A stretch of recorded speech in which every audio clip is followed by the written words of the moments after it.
CPM-ലും LDF-ലും യാതൊരു തരത്തിലുള്ള ഏകോപനമില്ല. പരസ്പര വിരുദ്ധമായ അഭിപ്രായങ്ങൾ അവർ പറയുകയാണ്. CPM general secretary MV Govindan ഒന്ന് പറഞ്ഞു, CPI general secretary Binoy Viswam വേറെന്ന് പറഞ്ഞു. ഇത് രണ്ടും അല്ലാത്ത വേറൊരു കാര്യം മുഖ്യമന്ത്രി പിണറായി വിജയൻ പറയാം. മുഖ്യമന്ത്രി ഇന്നലെ എഴുതി വായിച്ച എന്താണെന്ന് അദ്ദേഹത്തിനും മനസ്സിലായില്ല, ഞങ്ങൾക്കും മനസ്സിലായില്ല, നാട്ടുകാർക്കും മനസ്സിലായില്ല. എന്താ പറഞ്ഞതെന്ന് വളരെ കൃത്യമായിട്ടുള്ള കാര്യമാണ് പറഞ്ഞത്. മുഖ്യമന്ത്രി അത് നിഷേധിക്കുകയാണ്. 75-ൽ അടിയന്തരാവസ്ഥ കാലത്തും അതിനുശേഷം നടന്ന തെരഞ്ഞെടുപ്പിലും CPM RSS ബന്ധമുണ്ടായിരുന്നു. 67-ൽ ബന്ധമുണ്ടായിരുന്നു. 89-ൽ ബന്ധമുണ്ടായിരുന്നു. ഞാൻ ഇന്നലെ ഫോട്ടോ ഹാജരാക്കിയല്ലോ. ഒരു ബന്ധമില്ലെങ്കിൽ EMS-ഉം ജ്യോതി ബസും LK അദ്വാനിയും വാജ്പേയിയും 89-ൽ എങ്ങനെയാണ് ഒരുമിച്ച് പ്രചരണം നടത്തി രാജീവ് ഗാന്ധിക്കെതിരായിട്ട്? അതെങ്ങനെ 89-ൽ ജനതാ പാർട്ടി അല്ലല്ലോ. 80-ൽ BJP ഉണ്ടായി, 89-ൽ BJP ആണ്. BJP 84-ൽ 2 സീറ്റും മാത്രം കിട്ടിയ BJPയെ വളർത്തി ഇന്ത്യയിലെ ഭരണകക്ഷിയാക്കാൻ ഇടതുപക്ഷം കൂട്ടുനിന്നിട്ടുണ്ട് ആ യാത്രയിൽ. അത് വളരെ കൃത്യമാണ്. സുന്ദരയ്യ രാജിവെച്ചത് ഞാൻ ഇന്നലെ പറഞ്ഞു. സുന്ദരയ്യ രാജിവെച്ചത് സാമ്രാജ്യത്വ മനോഭാവവും പാരാമിലിറ്ററി ഫാസിസ്റ്റുമായ RSSുമായി കൂട്ടുകൂടുന്നതിൽ പ്രതിഷേധിച്ചാണ്. മൊഹിസൻ പറഞ്ഞ ഇത് ഒടുക്കത്തെ പോക്കാണ്, ഇതോടുകൂടി തകർന്നു പോകും കമ്മ്യൂണിസ്റ്റ് പാർട്ടി. കോൺഗ്രസിനെ തോൽപ്പിക്കുക 89-ൽ പറഞ്ഞാണ്, കോൺഗ്രസിനെ തോൽപ്പിക്കാൻ BJPയുമായി നിങ്ങൾ കൂട്ടുകൂടിയാൽ തകർന്നു പോകും.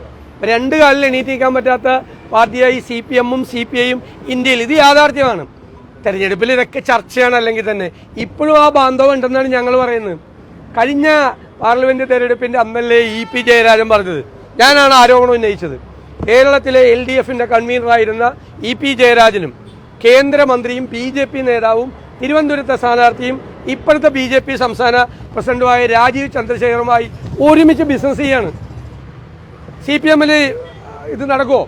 പഴയ CPM ആണെങ്കിൽ ഒരു കേരളത്തിലെ ഏറ്റവും സീനിയർ ആയിട്ടുള്ള ഒരു CPM നേതാവും BJP സംസ്ഥാന പ്രസിഡന്റും കൂടി ഒരുമിച്ച് ബിസിനസ് ചെയ്യാണ്. മനസ്സിലായില്ലേ? പ്രകാശ് ജാവദേക്കർ കാണാൻ വന്നു, എയർപോർട്ടിൽ പോണ വഴിക്കാണ് കാണാൻ വന്നതെന്ന്. കൊച്ചി എയർപോർട്ടിലേക്ക് പോണ വഴിക്കാണ് എൻ്റെ വീട്. അവിടേക്ക് പ്രകാശ് ജാവദേക്കർ കാണാൻ എന്നെ കാണാൻ വന്നില്ലല്ലോ, CPM നേതാക്കളല്ലേ കാണാൻ പോയത്. അപ്പം ഇവരൊക്കെ തമ്മിലുള്ള ബന്ധം വളരെ വ്യക്തമാണ്. നിതിൻ ഗഡ്കരിയും പിണറായി വിജയനും തമ്മിലുള്ള ബന്ധം എന്താ? ഈ ഹൈവേ മുഴുവൻ പൊളിഞ്ഞ് തകർന്ന് പണ്ടരടങ്ങിയിരിക്കുമ്പോൾ ഞങ്ങൾക്ക് യാതൊരു കേസുമില്ല എന്ന് പറഞ്ഞിട്ട് സമ്മാനപ്പെട്ടിയും പൊന്നാടയുമായിട്ടാണ് നിതിൻ ഗഡ്കരിയെ കാണാൻ പോയത്. ആണോ? എന്താ കാര്യം? എന്തിനാണ് സമ്മാനപ്പെട്ടി കൊടുക്കുന്നത്? നിതിൻ ഗഡ്കരിക്ക് ഹൈവേ തകർന്നേനോ? സമ്മാനപ്പെട്ടിയും പൊന്നാടയും. അത് ഇവരൊക്കെ തമ്മിൽ ബന്ധമാണ്. പേടിയാണ്. ഡൽഹിയിലിരിക്കുന്ന യജമാനന്മാർ പേടിയാണ്. അതുകൊണ്ടാണ് മലപ്പുറത്തെക്കുറിച്ച് സംഘപരിവാർ 2 ദശാബ്ദക്കാലമായി പറയുന്ന മലപ്പുറത്തെക്കുറിച്ച് പറയുന്ന കാര്യം പിണറായി വിജയൻ ആവർത്തിച്ച് പറയുന്നത്, CPM ആവർത്തിച്ച് പറയുന്നത്. മലപ്പുറം മുഴുവൻ ക്രിമിനലുകളാണ്, തീവ്രവാദികളാണ്, കൊള്ളരുതാത്തവന്മാരാണ്. ഈ പണം തീവ്രവാദത്തിന് ഉപയോഗിക്കുന്നു. പ്രിയങ്ക ഗാന്ധി ജയിച്ചത് വിജയരാഘവൻ പറഞ്ഞ വർഗീയ തീവ്രവാദികളുടെ വോട്ട് കൊണ്ടാണ്. 65,000 വോട്ട് അവർക്ക് നിലമ്പൂര് മാത്രം ലീഡ്. വയനാട് പാർലമെന്റിൽ 4 ലക്ഷം ലീഡാ. വർഗീയ തീവ്രവാദികളാണോ 4 ലക്ഷം ലീഡ് പ്രിയങ്ക ഗാന്ധിക്ക് ഉണ്ടാക്കി കൊടുത്തത്? അപ്പൊ സംഘപരിവാറിനെ സന്തോഷിപ്പിക്കുന്ന വർത്തമാനം പറയാ. ഇപ്പോഴും സംഘപരിവാർ ഈ BJP മുന്നണിയിൽ NDAയിലുള്ളതാണല്ലോ ദേവഗൌഡ. ആ ദേവഗൌഡയുടെ പാർട്ടിയുടെ മന്ത്രി പിണറായിയുടെ മന്ത്രിസഭയിൽ ഇരിക്കുന്നില്ലേ? കൃഷ്ണൻകുട്ടിയുടെയും മാത്യു ടി തോമസിന്റെയും നേതാവാര ദേവഗൌഡ BJPയുടെ സഹയാത്രികനാണ്.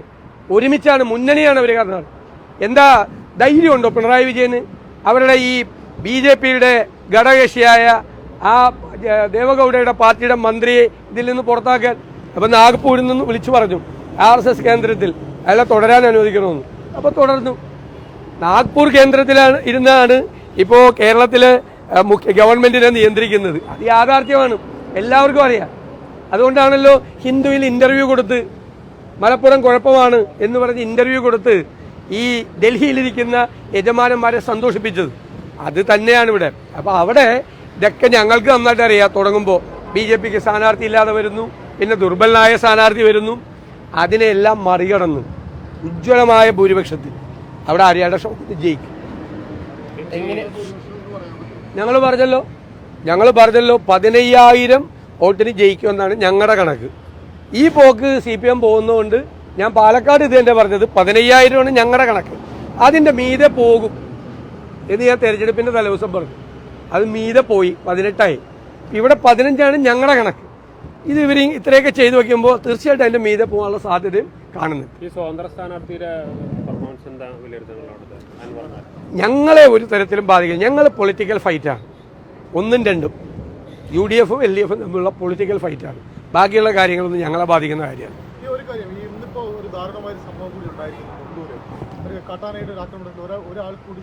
അപ്പം ഞങ്ങളെ പറഞ്ഞ ഈ തെരഞ്ഞെടുപ്പിൽ ഞങ്ങൾ ഉയർത്തിയ ഏറ്റവും പ്രധാനപ്പെട്ട കാര്യം സർക്കാരില്ലായ്മ എന്നാണ്. സർക്കാരില്ലായ്മ, അതായത് ജനങ്ങൾ ബുദ്ധിമുട്ടുമ്പോൾ, ഇപ്പം മലയോരത്തെ ജനങ്ങൾ ബുദ്ധിമുട്ടുമ്പോൾ ഒരു പണിയും ചെയ്യാതെ നിഷ്ക്രിയമായിരിക്കുന്ന ഒരു ഗവൺമെൻറ്റാണ്, ഒന്നും ചെയ്യില്ല. അപ്പം മലയോരത്തെ ജനങ്ങളെ വിധിക്ക് വിട്ടുകൊടുത്തേക്കാണ്. ആന ചവിട്ടിക്കൊല്ലാം, കരടി കടിച്ചു കൊല്ലാം, മനസ്സിലായോ, പന്നി കുത്തി മലത്താം, എന്തു വേണമെങ്കിലും സംഭവിക്കാം. അപ്പം മലയോരത്തെ ജനങ്ങളെ വിധിക്ക് വിട്ടുകൊടുത്തിരിക്കുന്ന ഒരു സർക്കാരിനെതിരായ ഒരു വിധിയെഴുത്തും കൂടിയാണ് നിലമ്പൂരിൽ. ഇന്നും കാട്ടാന ചവിട്ടി മുണ്ടൂര് ഒരാളെ കൊന്നിട്ടുണ്ട്. നിലമ്പൂരിലെ ഫോറസ്റ്റാണ്.